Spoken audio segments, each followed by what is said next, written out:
हिंदुस्तान के अंदर 1 साल से ज्यादा वक्त हो गया है, जब भी लगता है कि हालात आप लोगों के थ्रू काबू में आ गए हैं, फिर से अचानक से यह हो जाता है कि कोरोना हाथ से निकल गया है। ऐसे में भारत में जो कोरोना की दूसरी लहर आ रही है, ये कितनी गंभीर है, मैं इसके बारे में आपसे जानना चाहता हूँ।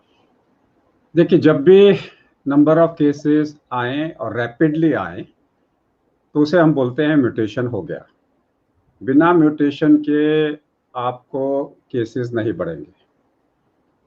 आजकल आप देख रहे हैं, इसी से आप अंदाजा लगा सकते हैं कि सचिन तेंदुलकर, परेश रावल जैसे लोगों को भी आज इन्फेक्शन हो गया। सचिन तेंदुलकर, जिनके पास किसी चीज की कमी नहीं है प्रिवेंशन की, he is earning enough to make a bio bubble for himself। मतलब वो सारे लोग जो अपने सामने बायो बबल बना सकते हैं, and they can live in that bio bubble, फिर भी उनको हुआ। तो इसका मतलब है कि इस वक्त में जो हम प्रिकॉशंस ले रहे हैं वो कम है। यानी कि आपको अपने बायो बबल को और स्ट्रांग बनाना है। That is what I am saying in this particular thing. Paresh Rawal ji को 3 हफ्ते के बाद, पहले वैक्सीन के बाद भी हो गया। तो 2 चीजें दर्शा रहा है, स्पीड बहुत ज्यादा है और वैक्सीन पूरा इस पे काम भी नहीं कर रहा। हालांकि वो इन्फेक्शन हल्का होगा। अब ये क्यों हो रहा है? ये हो रहा है because this virus has mutated. Mutation के 3 जगह पे है जहां पे वायरस म्यूटेट करता है। इस वायरस के पास में 3 ऐसे हिस्से हैं। एक तो चाबी है इसके पास में, उसे बोलते हैं RBD। चाबी के अंदर में जो छर्रे होते हैं, जो जाके फिक्स होते हैं, उसे बोलते हैं RBM। और वायरस के साथ में एक चाबी को घिसने का औजार होता है, वो जो है उसे बोलते हैं NTD, एन टर्मिनल डोमेन। जब वायरस मेरे अंदर घुसेगा, उसको लगेगा चाबी फिट नहीं हो रही, तो NTD उस चाबी को घिस देगा और वायरस का ताला खुल जाएगा। इन 3 के अंदर म्यूटेशंस होने की जरूरत है, तीनों चीजों में। अगर ये 3 चीजों में म्यूटेशन हो जाए तो अनमैचेबल वायरस बन जाएगा। ये वाइल्ड फायर की तरह फैलेगा और ज्यादा। NTD की म्यूटेशन हमें दिख रही है यूके में।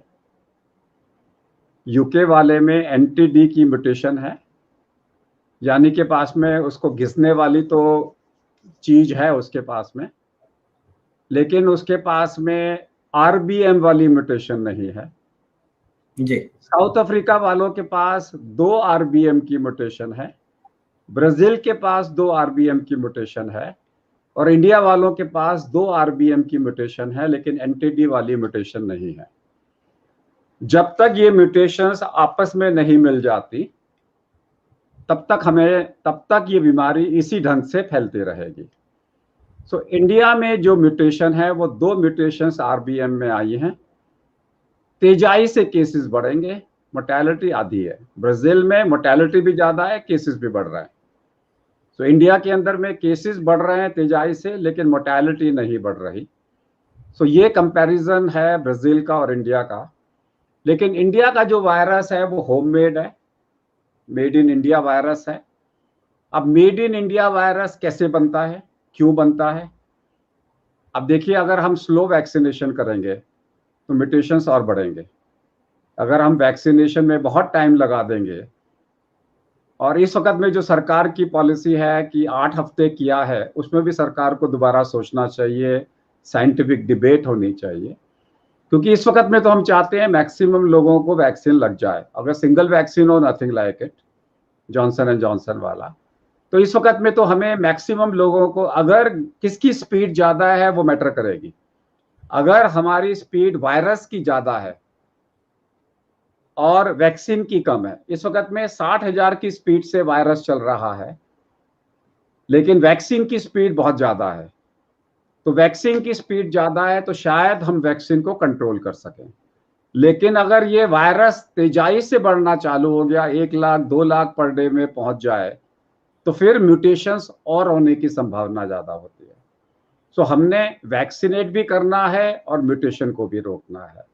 That is what the most important thing is. और ये तो इसीलिए सरकार ने 1 अप्रैल से 45 साल से ऊपर ओपन कर दिया है, जिससे मैक्सिमम लोगों को वैक्सीन लग पाए। 12 करोड़ वैक्सीन का ऑर्डर दे दिया है, बाहर वैक्सीन भेजने में मनाही कर दी है। अब ये पब्लिक के ऊपर में है, आगे आए और अपने वैक्सीन लगवाएं। डॉक्टर साहब, इधर मैं थोड़ा सा आपको टोकूंगा। पहले था कि हेल्थ वर्कर्स को लगेगी, फिर उसके बाद हुआ कि 60+ वालों को लगेगी।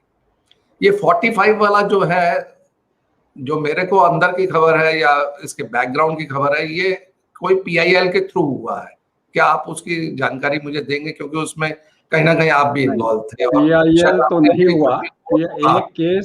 एक केस सुप्रीम कोर्ट में चल रहा है, जिसमें चल रहा है कि हाई कोर्ट ने मांगा था कि हमें बताया जाए कि एक PIL हाई कोर्ट में हुई थी कि दे वांटेड टू नो कि कितने केसेस, कितने मैन्युफैक्चरर्स कर रहे हैं, मतलब बायोटेक कितने वैक्सीन बना रहा है और सीरम इंस्टीट्यूट कितने मैटर बना रहा है। तो वो मैटर सुप्रीम कोर्ट में फाइल हुआ। Serum institute and Bharat biotech supreme court चले गए कि ये हमारा पर्सनल मामला है कि हम कितनी प्रोडक्शन कैपेसिटी है हमारी, बिकॉज वो हमारी इंटरनल मैटर है। आप हमसे ये पहुंचाइए कि हमें इतना ऑर्डर दीजिए, हम नहीं दे सकते तो हमसे पूछिए। यू शुडंट आस्क अस कि हम कितना बनाते हैं। उस वक्त में जो केसेस पूरे इंडिया में चल रहे थे, तो उसके अंदर में वो केसेस को उन्होंने सुप्रीम कोर्ट में बुला लिया। Heart care foundation of India ने इम्प्लीडिंग एप्लीकेशन डाली that we should also be heard. Impleading application में हमारे यहाँ से मिस्टर भटनागर अपीयर हुए और मैं भी साथ में अपीयर हुआ उसके अंदर में। जब ये केस चल रहा था तो हमारा प्ली ये था, ये 45 साल की जो फिगर है वो आर्बिट्रेरी है। 45 साल से ऊपर वाला भी कम सीरियस हो सकता है और 45 साल से कम वाला भी ज्यादा सीरियस हो सकता है। केस में तुषार मेहता जी गवर्नमेंट को रिप्रेजेंट कर रहे थे। उन्होंने ये रिक्वेस्ट किया कोर्ट को कि इनकी एप्लीकेशन को रद्द कर दिया जाए। डॉक्टर अग्रवाल चाहें तो हमें लिख के दे दें, हम अपने मिनिस्ट्री में इसको कंसिडर करेंगे। उन्होंने ऐसा कहा। और उन्होंने ये भी कहा कि ऐसी एप्लीकेशंस आएंगी तो हर आदमी अपनी एप्लीकेशन डालेगा। उस वक्त में हमने चीफ जस्टिस से फिर दोबारा से 30 सेकंड का टाइम मांगा और हमने ये सेंटेंस को बोला जो मैंने अभी बताया कि 45 साल इज ए आर्बिट्रेरी नंबर। 45 साल से कम के लोगों में अगर सीरियस हैं उनको भी अलाउ किया जाए। तो कोर्ट ने नोटिस इशू कर दिया और तुषार मेहता जी जो भारत के सॉलिसिटर जनरल हैं, he says I will take it up with the government. Okay. उसके कुछ दिनों के बाद में नोटिस आ गया कि 45 साल से बाद में सबको ओपन हो गया है। अब उसमें कितना कैबिनेट का डिसीजन आया, अब उसमें कितना रोल हमारी इंटरवेनिंग एप्लीकेशन का था सुप्रीम कोर्ट में कहना मुश्किल है। बट सरकार ने एक तरीके से एक तो बात मानी हमारी, जो हमने बोला कि स्पीड अप होना चाहिए, उन्हें 45 के ऊपर में कर दिया। और अब ये मैटर कि 45 से नीचे वाले अगर सीरियस हैं उनको सरकार अलाउ करे, वो मैटर अब 3 अप्रैल को आएगा, 3 या 4 अप्रैल को आएगा, जिसमें फिर हमारी इम्पीडिंग एप्लीकेशन पे नोटिस हो गया है। लेकिन मुझे ये पता लगा है, मैंने कुछ लोगों को भेजा, मेरे पास में जो 45 से कम के लोग हैं उनको, जो मुझे लगा कि वो सीरियस हैं और कोमॉर्बिड हैं, तो मैंने उनको सर्टिफिकेट दिया और उनको डीएम के पास भेज दिया। तो दिल्ली के डीएम ने उसमें लिख दिया सैंक्शन्ड। तो इसका मतलब है कि डीएम के पास वो पावर्स आ गई हैं। अब उस डीएम ने किया या डीएम के पास पावर्स आ गई हैं, so which is good enough. So we have one hour game, because अगर वो उन्होंने ऐसा कर दिया है कि अगर आपका, जैसे आज की डेट में आपको फ्लाई करना है, आप स्टूडेंट हो और आपको वैक्सीन चाहिए, ऐसी सिचुएशन में मैं सब लोगों को डीएम के पास भेज रहा हूं या एम्बेसी में लिख रहा हूं। मेरे सारे पेशेंट्स को मैंने बोला है कि मैंने लेटर डिक्टेट करा दिया, एम्बेसी के पास चले जाओ, embassy will recommend your case. तो आज की डेट में गवर्नमेंट हैज बिकम लिबरल। सो जिन लोगों को सही मायने में 45 से कम है और कोमॉर्बिड हैं, मैंने कुछ पेशेंट्स को डीएम के पास भेजा तो परमिशन मिलके उनको वैक्सीन मिल गया। कोमॉर्बिड का मतलब है कि अगर आपको अंदरूनी हार्ट की पूरी बॉडी में कहीं पर भी ब्लॉकेज है, आपको हार्ट फेलियर है, आपको कोई फिजिकली या मेंटली चैलेंज्ड हो, आप इम्यूनो सप्रेशन पे हो, आपको कोई एंड ऑर्गन डिसीज हो, या आपको किसी चीज का ट्रांसप्लांट हो चुका है। ये 6 ग्रुप्स हैं, 20 में डिवाइड किए गए हैं।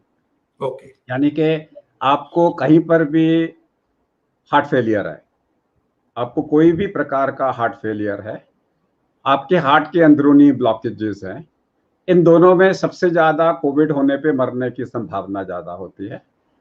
आपको इम्यूनो सप्रेशन है, आपको ट्रांसप्लांट हो चुका है, ठीक है।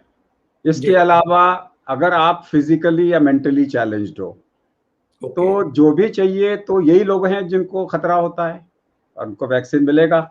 सो मैं तो एक ही काम करता हूँ, जो ऐसे पेशेंट्स मेरे आते हैं मैं उनको सर्टिफाई करके भेज देता हूँ, फॉर्म भर के भेज देता हूँ। फॉर्म में एज उनकी वही लिखता हूँ जो उनकी एक्चुअल एज है, सम और अदर सबको वैक्सीन मिल रहा है। सो इतना भी अगर सुप्रीम कोर्ट के हमारे इंटरवीन करने से अगर इतना भी हो जाता है, मान लीजिए, तो कम से कम सरकार के पास बात तो पहुंच गई, सरकार के पास बात पहुंच गई कि हम क्या चाहते हैं। अब उसके बाद में सुप्रीम कोर्ट क्या ऑर्डर करता है वो पता लगेगा, बट हाँ, जो हम चाहते थे वो ऑलरेडी काफी हद तक सरकार ने उसको मान लिया है। अब हम सिर्फ एक एंडोर्समेंट चाहते हैं इनसे कि डॉक्टरों को पावर्स मिले कि जो कोमॉर्बिड है 45 से पहले, उन्हें भी वैक्सीन लग जाए। ये सुप्रीम कोर्ट चाहे तो कर सकते हैं। ये तो आपने कमाल की पीआईएल की डॉक्टर साहब, लेकिन आपकी बातचीत से और आपकी चिंता से और जिस तरह से गवर्नमेंट ने इसको एक्सेप्ट कर लिया है, ज्यादातर गवर्नमेंट अभी जो देखने में आ रहा है कि वो सजेशंस को ज्यादा एक्सेप्ट नहीं कर पा रही है या उसको जब्त नहीं कर पा रही है। ऐसे में लग रहा है कि शायद महामारी की कई और लहरें आएंगी।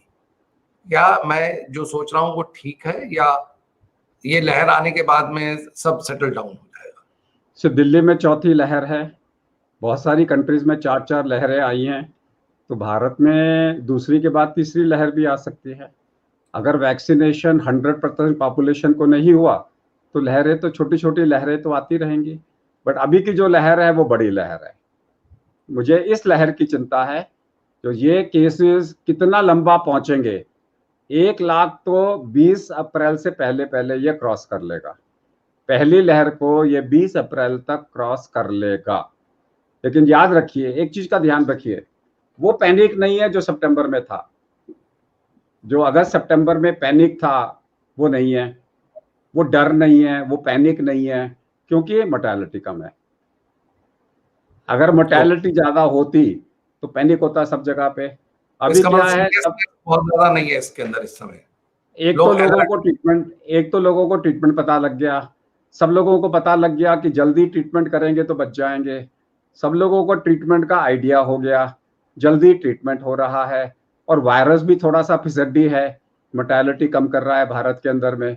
तो उसके हिसाब से, क्योंकि देखिए ऐसा है, वायरस स्मार्ट होते हैं, उन्हें पता है कि अगर मैं ज्यादा लोगों को मारूंगा तो सब लोग मेरे को पकड़ के मेरे को जान से खत्म कर देंगे। तो जब भी म्यूटेशन होती है, virus always tries to become less serious. Brazil में अगर ज्यादा लोग मर रहे हैं तो वो इसलिए मर रहे हैं क्योंकि वहां पे मेडिकल फैसिलिटीज इतनी नहीं है। डॉक्टर साहब, तो कोई भी वायरस म्यूटेट नहीं करेगा ज्यादा खतरनाक होने के लिए। ओके, पर समस्या एक नहीं है। अब भारत में कोरोना के डबल म्यूटेंट मिलने से चिंता बढ़ गई है। देश के 18 राज्यों में कोरोना के ऐसे वेरिएंट मिले हैं जो कि हमारी परेशानियों को बढ़ा रहे हैं, और सरकार चेतावनियां दे रही है। आप महाराष्ट्र को देख लीजिए, दिल्ली को देख लीजिए, आप इवन दो तमिलनाडु देख लीजिए, बहुत परेशानी बढ़ा रहा है। तो उसके बारे में मेडिकल क्या सोचता है, सरकार क्या सोचती है, और किस तरह से लोगों को अपने आप को तैयार करना होगा? एक होता है जीनोटाइप, एक होता है फिनोटाइप। जीनोटाइप होता है कि वायरस के अंदर में क्या क्या चेंजेस आए हैं, और फिनोटाइप होता है कि लोगों में क्या सिम्टम्स आ रहे हैं। मेरा मानना है कि जो ये वायरस इन्होंने पकड़ा है, ये अकेला कल्प्रिट नहीं है। भारत में कम से कम 3 म्यूटेशंस फैल रहे हैं अलग अलग जगह पे। हाँ, शुरू में एक आपने म्यूटेशन, हाँ, एक म्यूटेशन है जहां पे ई जीन टारगेट फेलियर कर रहा है। ई जीन टारगेट फेलियर का मतलब है कि आपको पकड़ में नहीं आ रहा है virus bye testing, virus positive है लेकिन टेस्ट नेगेटिव आ रहा है। एक कुछ दिनों पहले टाइम्स ऑफ इंडिया में न्यूज छपी थी कि बॉम्बे में, महाराष्ट्र में कुछ केसेस मिले हैं जहां पे जो निमोनिया है वो रैपिडली बढ़ रहा है और आदमी को 24 घंटे में वेंटिलेटर की जरूरत पड़ रही है, जो कि नॉर्मली छठे, सातवें, आठवें दिन में होनी चाहिए। अगर इन्फेक्शन हुआ और सेकेंड डे पे आपको वेंटिलेटर पड़ गए तो this is very rapidly aggressive behaviour of a virus, something like SARS and MERS, कि पेशेंट आया और 24 घंटे में वो वेंटिलेटर पे चला गया। सो मेरे को लगता है भारत में कम से कम इस वक्त में 4 डिफरेंट के वायरसेस के म्यूटेशंस फैल रहे हैं। जब इंडिजिनस मेड इन इंडिया है तो मल्टीपल फैक्ट्रियां चालू हो जाती है ना, हर आदमी कहता है मैं भी बनाऊंगा, मैं भी बनाऊंगा। तो और केसेस हमारे इतने ज्यादा हैं। अब मेरे को डर ये लग रहा है कि अगर हमारी वैक्सीनेशन की स्पीड कम रही, अब जैसे एग्जांपल लेके चले हम परेश रावल जी का, उनको 3 हफ्ते के बाद में कोविड हो गया वैक्सीन के, इसका मतलब उनके शरीर में कुछ तो एंटीबॉडीज होंगी। ओके। तो कुछ एंटीबॉडीज हैं और वायरस ज्यादा है। अगर वायरल लोड ज्यादा होगा, एंटीबॉडीज कम होंगी तो वायरस म्यूटेट कर जाएगा। तो अगर आपके यहाँ पे, अगर हमारे यहाँ पे फर्स्ट और सेकंड वैक्सीन के बीच में बहुत लोगों को अगर इन्फेक्शन हो गया तो ये वायरस म्यूटेशन को बढ़ाएंगी। ओके। तो इसलिए जो सरकार की पॉलिसी है तो ये म्यूटेशन बढ़ाएंगी अगर वायरस लोड ज्यादा है तो। इसलिए शायद ये जो सरकार की पॉलिसी है 6 से 8 हफ्ते की, the scientists may have to rethink, the government advisors may have to rethink कि क्या हम 8 हफ्ते, बिकॉज 8 हफ्ते का मतलब है अब आप 8 हफ्ते तक उसको दूसरा इन्फेक्शन होने का टाइम दे रहे हो। और अगर इस 2 महीने के अंदर में उसको कोविड हो गया, क्योंकि कोविड फैला हुआ है। और दूसरी इंपॉर्टेंट चीज है कि 1 तारीख से अब पिक्चरों में और रेलवे टिकट के हिसाब से लोग इकट्ठे होंगे।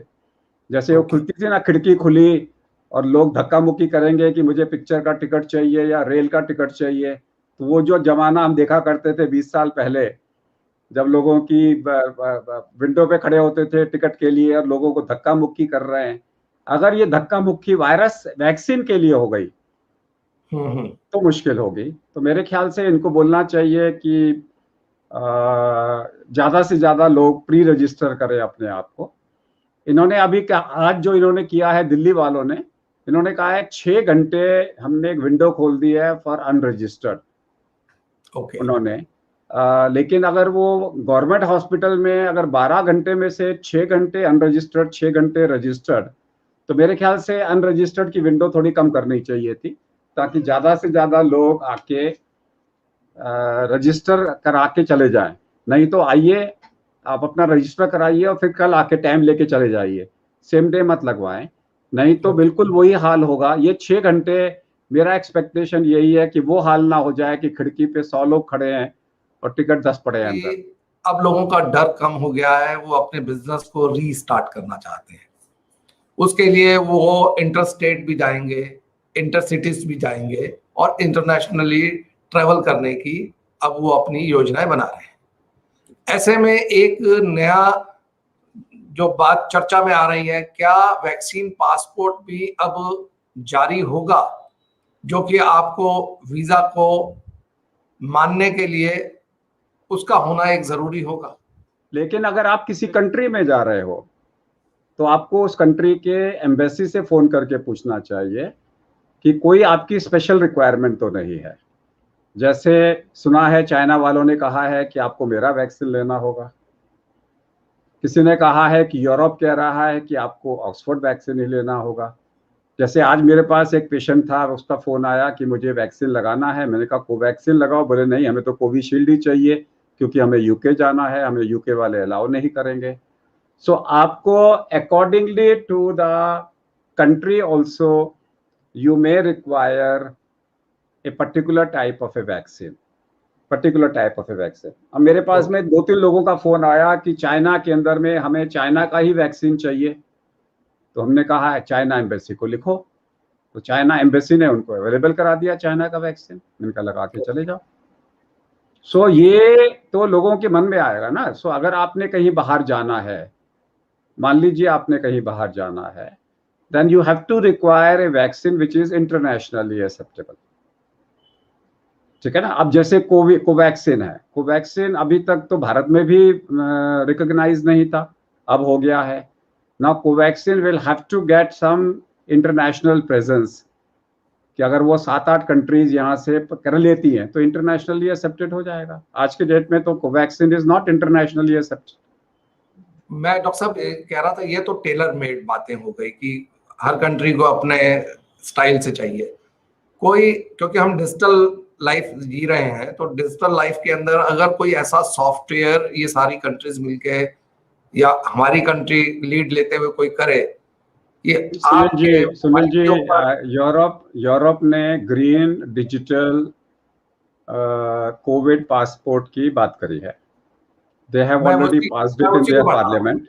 They have already passed it in their parliament. But they have decided it for the all European countries, जिनके पास में एक डिजिटल पासपोर्ट मिलेगा, जिससे वो एक दूसरे के कंट्री में, यानी कि all European countries will use it together. Coming back to international acceptance, मान लीजिए ये जब तक WHO इसको हरी झंडी नहीं देगा और जब तक WHO सारे वैक्सीन को अप्रूव नहीं करेगा, तब तक इसमें सारी कंट्रीज की कंसेंसस नहीं आएगी। अभी WHO ने कोवैक्सीन को अप्रूव नहीं किया है, कोविशील्ड को किया है। जिस दिन WHO कोवैक्सीन को अप्रूव कर देगा, सारी कंट्रीज इसको मानना चालू कर देंगी। सो आज की डेट में मुझे मतलब बहुत सारे लोगों के मन में ये दुविधा है कि हम कोविड पासपोर्ट कैसे लें। That's what it is. That's another one reason people like us opted for Covishield, even though we were debating in ourselves, क्योंकि मुझे सितंबर में ताइवान जाना है। So I opted for Covishield. This was also one of the point कि पता नहीं Covaxin को Taiwan वाले मानेंगे कि नहीं मानेंगे। Yes. पर डॉक्टर साहब एक और चीज मैं जो महसूस कर रहा हूं कि जिस तरह से प्रोटेक्शन हो रहा है, जिस तरह से वैक्सीनेशन दी जा रही है या इंतजाम है, वो इंतजाम तो ये इंडिकेट करते हैं कि हम अपनी पूरी अगर अर्थ को या हम अपनी कंट्री को ले लें, 135 करोड़ की कंट्री को, जिस तरह की जिस स्पीड से भी हम अच्छी से अच्छी स्पीड से चल रहे हैं, और आपकी बात को शुरू की लें कि टीकाकरण कम होगा या उस लेवल पे होगा जिस लेवल पे रोग बढ़ रहा है, तो इन दोनों को अगर हम मैच करके देखें तो हम वैक्सीनेशन 2.5 से 3 साल और हो सकता है उससे ज्यादा सालों में पूरी कर पाए। इट्स मीन कोरोना हमारे साथ में हर तरह से लड़ता हुआ नजर आएगा अगले 3 साल। क्या मैं सही सोच रहा हूं? देखिए, पहली वेव में मैं एक दिल्ली का एग्जांपल लेके चलूं। Let's take example of Delhi. Delhi के एग्जाम्पल के अनुसार में 51% लोगों को इन्फेक्शन हो चुका है। ठीक है। अगर सेकेंड वेव दिल्ली में आई, ठीक है, जो कि नॉर्मली महाराष्ट्र की वेव से 2 महीने बाद आनी चाहिए थी, तो दिल्ली में महाराष्ट्र की तरह सेकेंड वेव नहीं आई। We are expecting in the next 2 weeks will decide कि दिल्ली में केसेस पीक पे जाते हैं कि नहीं जाते। ओके। अगर दिल्ली के केसेस और बढ़ते, अभी क्या बढ़ रहे हैं 200 केसेस रोज के, वहां बढ़ रहे हैं हजारों में। ठीक है, तो स्पिल ओवर दिल्ली में हो रहा है। सो अगर दिल्ली के अंदर में महाराष्ट्र की तरह वेव आई या पंजाब की तरह वेव आई तो फिर हम बिना वैक्सीन के भी हर्ड इम्यूनिटी में पहुंच जाएंगे, क्योंकि 50% लोगों को पहले ही हो चुका है। अगर 20-30% को और हो गया तो दिल्ली के अंदर में तो 60-70% लोगों को हो जाएगा। अगर ऐसा नहीं होता है मान लीजिए, तो दिल्ली में कम से कम 10-15% लोगों को वैक्सीन लगेगा, तभी दिल्ली में हर्ड इम्यूनिटी आएगी। हर्ड इम्यूनिटी इंडिया में स्टेट वाइज आएगी, पूरे इंडिया में नहीं आएगी। तो हर स्टेट को अपनी स्टेट की हर्ड इम्यूनिटी के लिए काम करना पड़ेगा। मेरे को ये लगता है कि महाराष्ट्र में जितने केसेस आ रहे हैं, जो सेकेंड पीक आ रहा है, वो महाराष्ट्र के लिए गुड न्यूज है। Maharashtra will be the first state in the country to achieve natural herd immunity, क्योंकि पहले के अंदर में अगर उनके 30-40% लोगों को हो गया था, तो दूसरे के अंदर में उससे 10% ज्यादा को होगा। They will be able to achieve the herd immunity much faster. So हर चीज का एक प्लस पहलू होता है और एक नेगेटिव पहलू होता है। अगर वैक्सीन नहीं मिलेंगे तो फिर नेचुरल इन्फेक्शन से हर्ड इम्यूनिटी, ये तो लॉ है ना, ये तो प्रकृति का नियम है, बीमारी तो खत्म होनी है। तो प्रकृति का नियम है कि आप वैक्सीन नहीं लगाओगे तो वायरस अपना कहर खा के सबको इन्फेक्ट कर देगा। सो हो सकता है महाराष्ट्र में ये पीक और 8-10 दिन में, 15 दिन में पीक में आके जैसे ही गिरना चालू करेगा, हर्ड इम्यूनिटी ला देगा महाराष्ट्र में। तो हर स्टेट के अंदर में अलग अलग होगा। इस बार ही केसेस महाराष्ट्र में जाता है, अगले साल अगले 3 महीने में कहीं और चला जाएगा वायरस, जहां पे उसको नई पॉपुलेशन मिलेगी जिनको इन्फेक्शन नहीं हुआ। डॉक्टर साहब, एक अंत में मैं यही कहूंगा कि वैक्सीन शब्द की उत्पत्ति लैटिन भाषा की वैका से गढ़ी गई है, जिसका अर्थ गाय होता है। अगर गाय इस तरह की है तो फिर बैल कैसा होगा? गाय इस तरह की है तो बैल कैसा होगा? Definitely, whatever is the reason, one thing is very clear कि आज की डेट में you have no choice, you have only 2 choices, या कोविड ले लो या वैक्सीन ले लो। सड़क पे 2 फेरी वाले घूम रहे हैं, एक कोविड बेच रहा है, एक वैक्सीन बेच रहा है। कोविड अनट्रेन्ड ड्राइवर है और वैक्सीन ट्रेन ड्राइवर है। दोनों के पास में गाड़ी सेम है जिसे स्पाइक प्रोटीन भेजते हैं। अब चॉइस आपकी है कि आप अनट्रेन ड्राइवर से गाड़ी चलाते हो या ट्रेन ड्राइवर से गाड़ी चलाते हो। दोनों एक्सीडेंट कर सकते हैं, लेकिन ट्रेन वाला कम करेगा, रिस्क रिडक्शन करेगा। तो आज की डेट में अगर आप मरना नहीं चाहते हो या निमोनिया नहीं चाहते हो तो तुरंत एक वैक्सीन तो कम से कम अभी लगवा लें। That's all for today. Let me thank Sunil Dang to be here. It was lovely talking to you, and also thank you for co-hosting this program.